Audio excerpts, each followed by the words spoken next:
بسم اللہ الرحمن الرحیم۔ السلام علیکم محترم ناظرین، میں غفور احمد آوان آپ سے مخاطب ہوں۔ آج میں نے جس موضوع پر بات کرنی ہے، ایک پروگرام لگتا ہے سنو ٹی وی پر گریٹ ڈیبیٹ کے نام سے، جس میں وہ صحافیوں کو بھی دعوت دیتے ہیں اور سیاستدانوں کو بھی دعوت دیتے ہیں۔ ایک ویڈیو میری نظر سے گزری ہے جو ابھی پچھلے دنوں کو پروگرام ہوا ہے، جس میں جو جے یو اے کی طرف سے حافظ عبداللہ اور پی ٹی آئی کی طرف سے شعیب شاہین، جو لیڈر ہیں تحریک انصاف کے، وہ موجود تھے وہاں پر۔ جو شعیب شاہین صاحب ہیں، انہوں نے مولانا فضل الرحمان اور جمعیت علماء اسلام کے بارے میں جو باتیں کی ہیں وہ انتہائی غلط، نامکمل، جھوٹ پر مبنی، اور ایسا لگ رہا تھا کہ ایک آدمی سفید جھوٹ بول رہا ہے۔ اب حافظ عبداللہ صاحب نے مداخلت کرنے کی کوشش کی، لیکن ظاہر بات ہے وہ باری شعیب شاہین صاحب کی تھی اس ٹائم۔ اب وہ لگے ہوئے تھے اور پورا جھوٹ اس میڈیا کے ذریعے قوم کو سنایا گیا۔ وہ جھوٹ کیا تھا؟ شعیب شاہین صاحب کا موقف یہ تھا کہ جمعیت علماء اسلام جو پاکستان میں جب بھی پیپلز پارٹی کا دور آیا ہے وہ حکومت کے ساتھ رہی ہے، اور جو ہے نا جو یعنی کبھی حکومت سے باہر نہیں ہوئی ہے، سب سے حکومت سروں نے پایا ہے، اور مولانا فضل الرحمان ہر حکومت کے شامل ہوتے ہیں۔ یہ ایک ایسا جھوٹ ہے، ایسا پروپیگنڈا ہے جو میڈیا کے ذریعے جمعیت علماء اسلام میں کیا جاتا ہے تاکہ لوگوں کو یہ ذہن سازی کی جائے کہ علماء کو بدنام کیا جائے، اور جمعیت علماء اسلام کو اس طرح پیش کیا جائے کہ جس طرح باقی سیاسی جماعتیں ہیں، یہ بھی ایک سیاسی جماعت ہے اور یہ بھی اپنے مفادات کے لیے کام کر رہی ہے، اس کا مقصد کوئی اسلام نہیں ہے۔ اب شعیب شاہین صاحب جو جھوٹ بولے جا رہے ہیں، ظاہر ہے ان کا قصور نہیں ہے، ان کے لیڈر عمران خان صاحب جو کھلے عام جلسوں میں اس مولانا فضل پر الزامات اور جھوٹ بولتے رہے ہیں اور آگے سے گالیاں پڑھواتے رہے ہیں عوام سے، تو ایسی جماعت کے لیڈر کوئی بات کرتے ہیں تو مجھے تو تعجب نہیں ہوتا، لیکن میرا مقصد یہ ہے اس چینل کے ذریعے لوگوں کو ایجوکیٹ کیا جائے کہ اصل سچ کیا ہے۔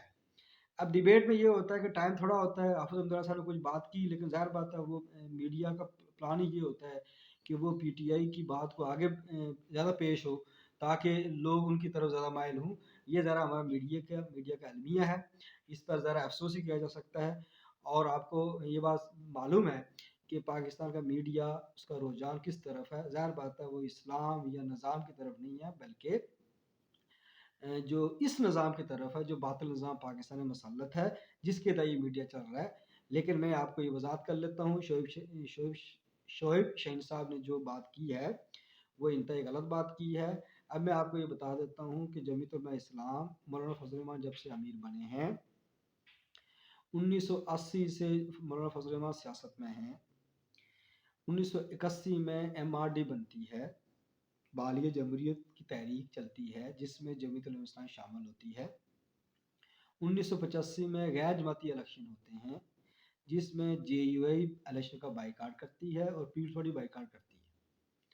1988 میں الیکشن ہوتے ہیں پاکستان میں، جمعیت علماء اسلام پارلیمنٹ میں آتی ہے، سیٹیں لے کر آتی ہے، وہ اپوزیشن میں بیٹھتی ہے، پیپلز پارٹی حکومت آتی ہے، اور جس پارٹی سے جیت کر آئی ہے وہ تھی آئی جی آئی، اسلامی جمہوری اتحاد۔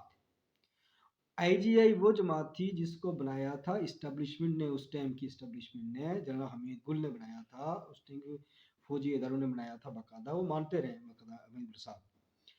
اور جمعیت علماء اسلام نے اپنے پلیٹ فارم سے الیکشن لڑا، حکومت میں نہیں شامل ہوئے، اپوزیشن میں بیٹھے، یہاں تک کہ ایک دلچسپ بات میں آپ کو بتاتا ہوں کہ جب بینظیر بھٹو غلام اسحاق خان کو صدر بنا رہی تھی تو اس ٹائم مولانا فضل الرحمان نے کہا کہ جی آپ غلام اسحاق خان اسٹیبلشمنٹ کا نمائندہ ہے، اس کا آپ کیوں بنا رہے ہیں؟ تو بینظیر بھٹو نے جو جواب دیا تھا کہ مولانا صاحب کیا آپ چاہتے ہیں کہ جس طرح میرے باپ کو قتل کیا مجھے ہی مار دیں؟ لہٰذا کمپرومائز کیا تھا بینظیر بھٹو نے، اپوزیشن میں جمعیت علماء اسلام بیٹھی تھی، 90 کے الیکشن ہوئے، آئی جی آئی کے پلیٹ فارم سے نواز شریف پرائم منسٹر بنا، جمعیت علماء اسلام اپنی سیاست کی اپوزیشن میں بیٹھی، حکومت شامل نہیں ہوئے۔ 1993 میں جا کر جب پیپلز پارٹی الیکشن جیتی اور پیپلز پارٹی حکومت بنی، جمعیت علماء اسلام اپوزیشن میں بیٹھی ہے۔ اس دور میں یہ ہوا کہ پیپلز پارٹی کے لوگوں نے، بینظیر بھٹو نے دعوت دی مولانا فضل الرحمان کو کہ آپ ہمارے ساتھ تعاون کریں، تو پھر اپوزیشن کے ہوتے ہوئے خارجہ امور کمیٹی کے چیئرمین بنے تھے مولانا فضل الرحمان۔ اب کوئی کہے کہ یہ حکومت کا حصہ ہو گئے، کیونکہ یہاں جہالت عام ہے، الزامات عام ہیں۔